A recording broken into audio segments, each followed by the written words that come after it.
Let's say the only hope we have is that in this election, the common real Egyptians, the enlightened Egyptians, will go out there and vote for the liberal, for the secular, for the civil society. Naguib Sawiris is one of Egypt's richest, multi-billionaire involved in everything from cell phones to hotels. He also cares about his country. In fact, he was an intermediary between protesting students and Hosni Mubarak during the early days of the Arab Spring in January. Sawiris had great hopes about what those days would bring. But when we sat down late last week, even before the latest bloody riots Cairo's Tahrir Square is seeing now, it was clear his mood had changed considerably.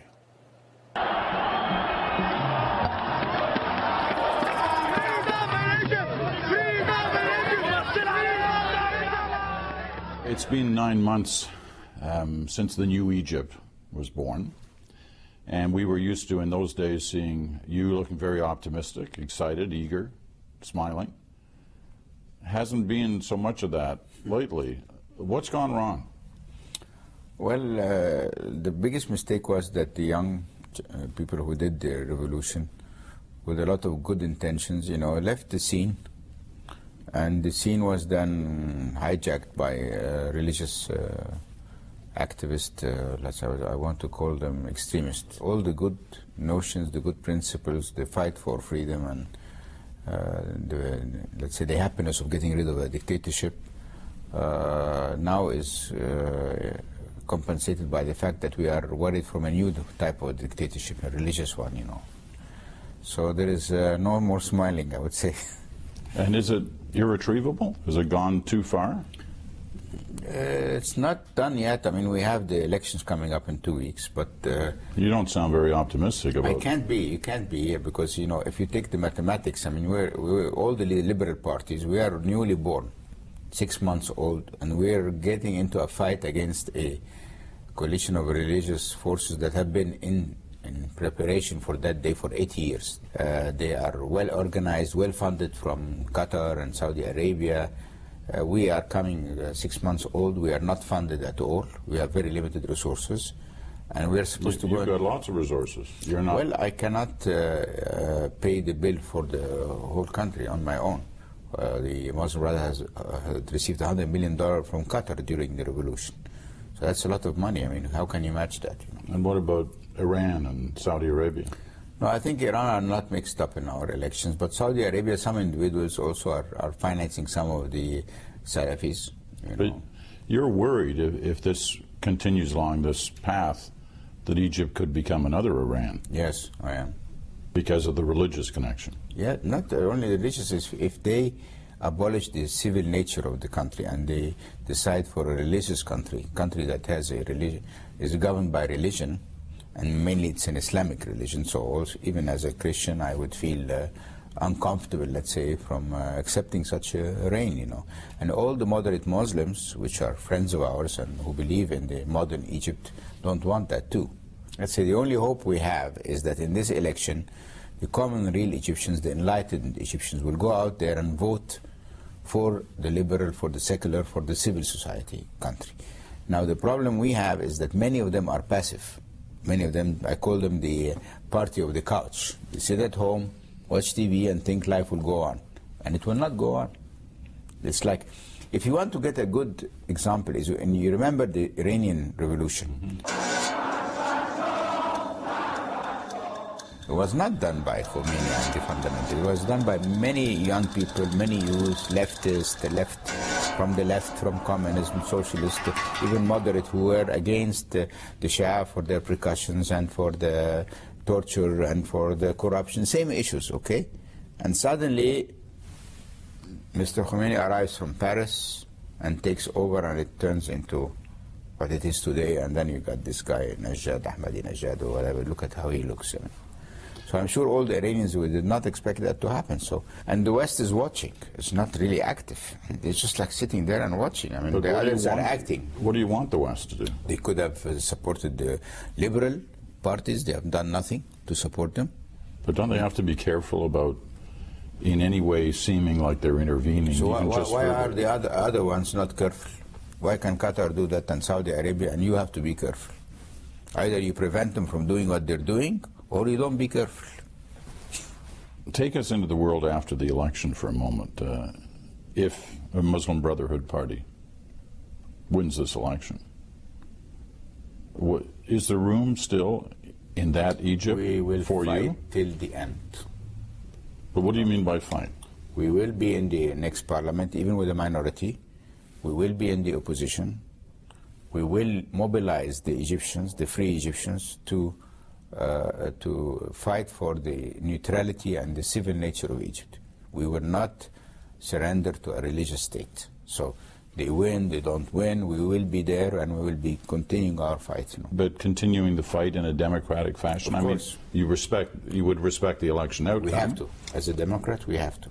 You had connections with the Mubarak people. You knew Mubarak. You talked with Mubarak. You were a part of the kind of intermediary force during the negotiations in his last days. Do you think, looking back now, it was a mistake? No.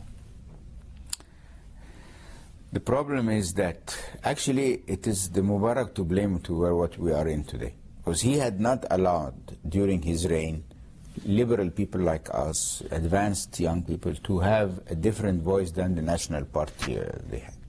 So while the Muslim Brotherhood operated underground, were completely organized, had their branches, had their finances, had their infrastructure ready.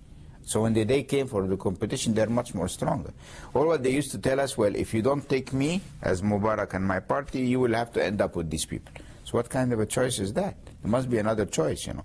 So people like me who were not in his party, who did not like the party, who did not approve of the succession theory of his son, were lost. We had no party. So when the revolution came, we thought after that you know, everything will go the right way, and the right way would have been to write the constitution first, to make sure that the civil nature of Egypt is maintained, then to have the election of the presidency, so we have a president, we don't have to have the military ruling, and then we do the elections for the parliament. So, well, help me understand why people like Mubarak. We saw Gaddafi, who was certainly no friend of yours, or anyone you had any respect for, next door, in Libya, being shot in the head after being trapped in a sewer. No, that's exactly a criminal. That's a criminal act. Even no, but what I'm trying to understand is why don't people like that get it in the final days? How can they not see what's happening in their country? Because for 40 years, 30 years, they live in a completely different sphere. Everybody's scared from them. Everybody smiles in their face. Everybody does whatever they tell them, even if it's wrong. How would you ever think like that? You get disengaged from the reality.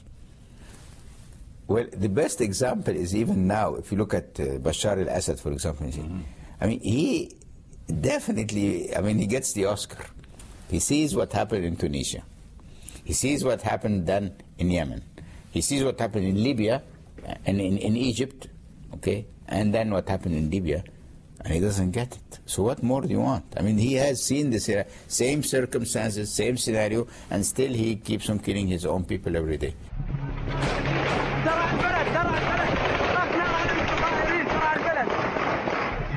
Will it be the same outcome? Definitely, no doubt. Look, there's a very simple rule. The minute the blood of your people has been spilled on the ground, you're finished. The only salvation you have is to prevent that from happening. If you keep on doing that, you've signed your own death. Even without the help from outside forces? Even without the help. It will cost more, there will be more victims, but the result is inevitable. Because the more you kill, the more anger you drive in many people. I understand that. I get that. But I've also heard you express at times that to topple somebody like Assad, to topple a regime like that, it would need help from the outside. No, not maybe the outside, but maybe the army itself will get dismantled. Because like in Libya, some of the army fractions left, and they formed the military resistance, and that could be the start. That's why, they have found many graves in Syria of officers being shot. It's like when they tell them shoot the people and they don't shoot, they start shooting on them. You cannot say it's foreign interference when you're watching someone slaughtering his own people. I mean, what is that? It's an excuse not to do anything. Like we all sit at our home, go to bed, and then every day there are 30 Syrians every day dying.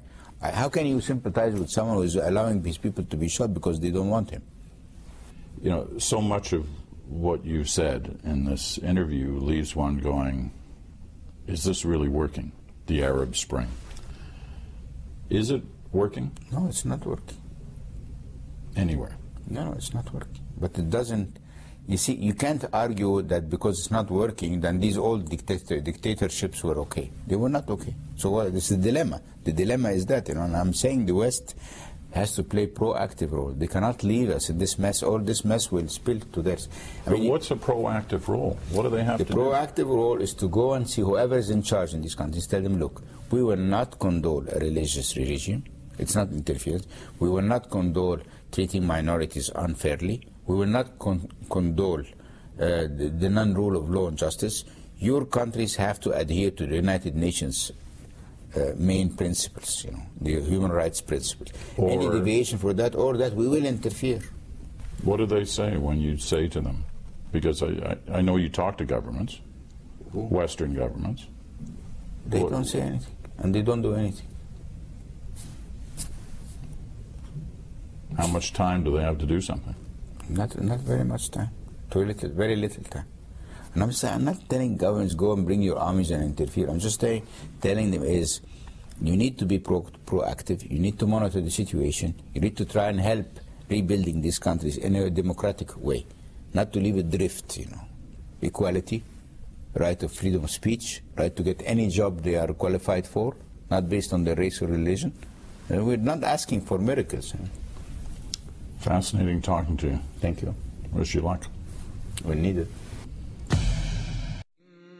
الذين كفروا ينفقون أموالهم ليصدوا عن سبيل الله فسينفقونها